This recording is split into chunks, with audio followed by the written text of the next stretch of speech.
Hello everybody, my name is Steven Riznyk and I've been involved in litigation for about 29 years. And what I wanted to do today is to have a casual conversation with you. It's going to help me because a lot of my clients have the same conversation with me on a regular basis.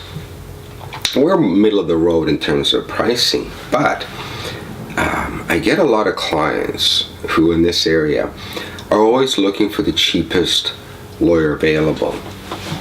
Now, it's a conversation that's very important to you because this is one area of law where you get what you pay for, and experience is what makes all of the difference.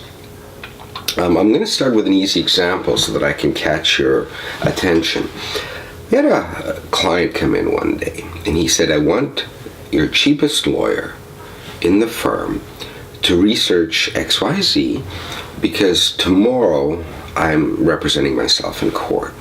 So we got the least expensive lawyer for him, who was obviously less experienced than others. I explained to him the 4 issues or sub-issues that had to be researched. 12 hours later at midnight, he called me and he says, I don't have the answers. Now, my billing rate is more than his was. 12 hours, well, yeah, he was working about 12, 13 hours on it. He still didn't have the answer.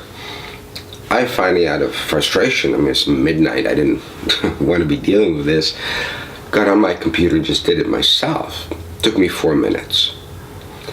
Therein lies the difference between experience and inexperience. And what could I do? Charge the client 13 hours? No. And I certainly couldn't charge him 4 minutes, so we did it for free. But you see the point. We just had a very interesting case with a junior lawyer on the other side. And it taught us a lot. It was actually quite entertaining. And I thought I'd share some of these things so that you can understand what's involved in litigation. Because litigation is an art. And the longer you spend in it, the better you become. I mean, there's no other better teacher than experience, because you're certainly not going to learn the reality of it in law school. You'll learn the fundamentals, but not the exercise of it. We had this lawyer. First of all, when you meet the lawyer for the first time, people will turn around and look at things like how they're dressed. What kind of a suit do they have? Do they shine their shoes? Do they pay attention to their tie? You'd be surprised how much you can tell by that. I mean, if I could see the person's car, you know, as you may know about me, I'm a negotiator. The condition of their car tells you a lot about how their mind operates. But anyway, first of all, the lawyer came into court, had a file folder, and normally, you know, our file folders have these metal clasps. You put 2 holes in everything. You run everything through. And lo and behold, everything was just thrown in the file. I was thrilled because this told me something very important. He's not organized. So what we were going to do is play around that game. When the time came, we would throw things in different directions, knowing that he couldn't put them together. So he betrayed himself by bringing in a disorganized file. Afterwards, he tried to settle the case. However, he tried to settle the case prematurely. And this is a problem that we face with a lot of clients. They come in because I'm a negotiator, regardless of where their case is, because oftentimes, you know, people are with another lawyer. They transfer lawyers for whatever reason. You know, they're expecting instant results. They're disappointed. They come to a new lawyer. Like us, and then they say, I want you to resolve this. Well, the problem with resolving a case too prematurely is on a psychological level, the other side will perceive you as desperate. And that's what we did with this lawyer. We saw that he was trying to resolve this case, get a settlement, before he proved that my client was wrong. So it didn't make any sense. So he was in it to get out of it as quickly as possible because I'm assuming it was a contingency fee, which is where no recovery, no fee kind of thing.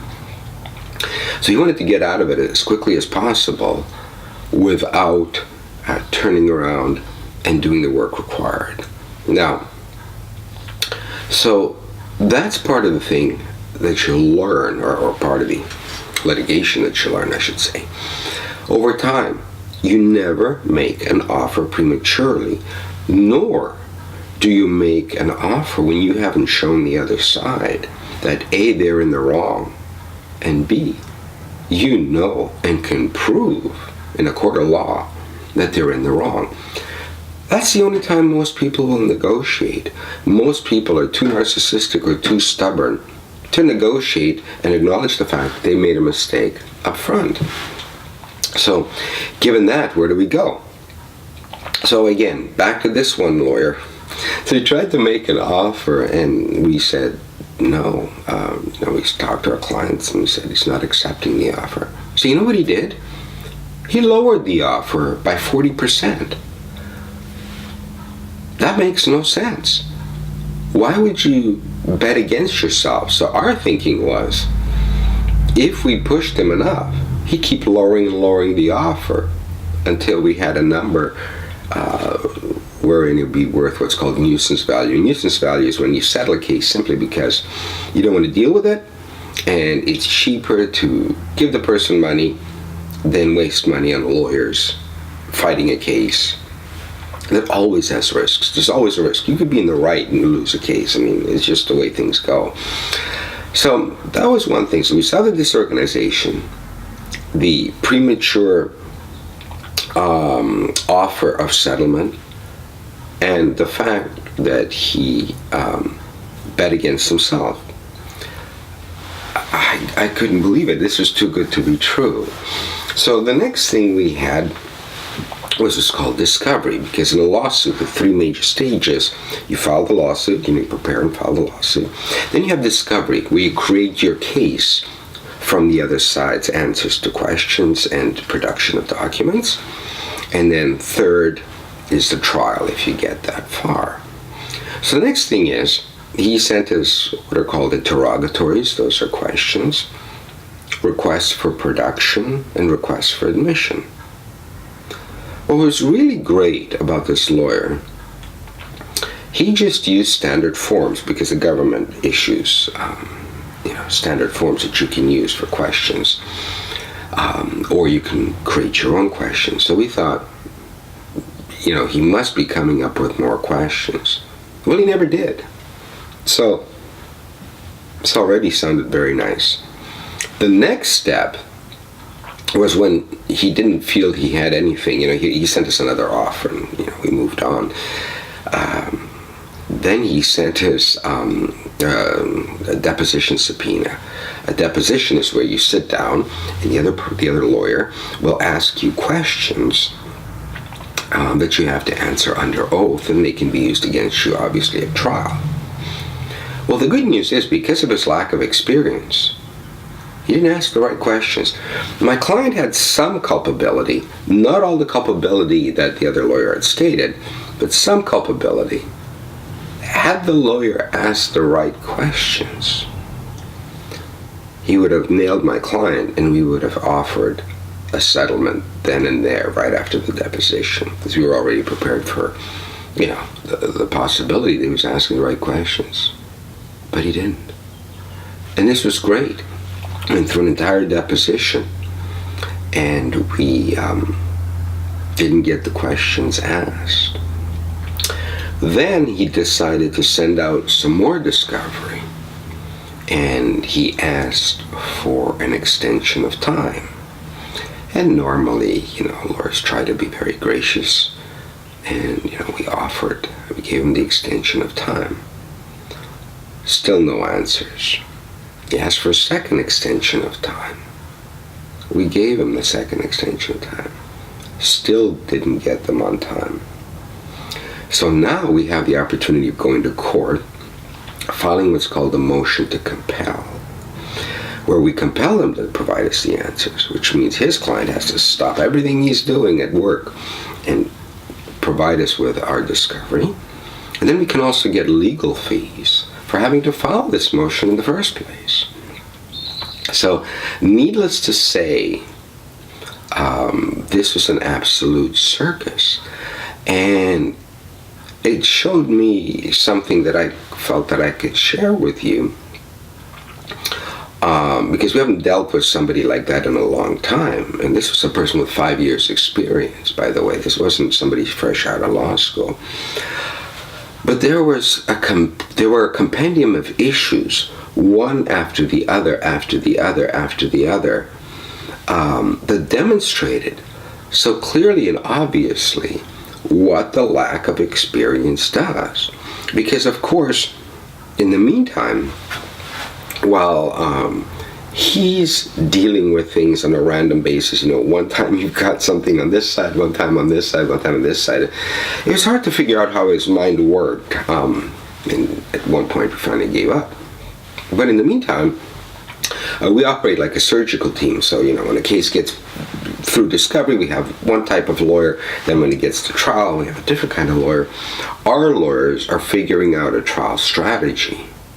And we've got plan A, plan B, plan C, if this happens, if that happens, because you never know. Although you like to always have the answers to what the other side's going to say, you won't have them 100% of the time. People lie, people change their minds, various things happen. So what we did is we decided to send him a missile. What the purpose of the missile was, and we think of this as a war game, so that's why we use these terms, his team was made up, his defense people were, or plaintiff people were 3. And of course, all 3 of them were against my client because they're a partnership, they're together. So we found out or discovered through methods other than the standard methods that he expected, what they were culpable of and what they had misinterpreted the truth to be. And what we did was divide and conquer. We now filed separate causes of action against each person, which created a conflict of interest with each one, meaning they couldn't have the same lawyer. And what one person could say could affect the other. And then we also went after them personally because we saw that there was this opportunity to go after them personally. So as a result, they now didn't like each other. They were suspicious of each other. They each had to hire different lawyers. And at this point in time, the lawyer on the other side asked us if we could, if we'd be willing to waive costs if he dropped his lawsuit. I don't think so. We spent all of this time, all of this money.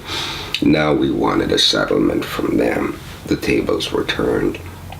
And I think that's all I should say now because, they say to keep videos short, to keep your attention span.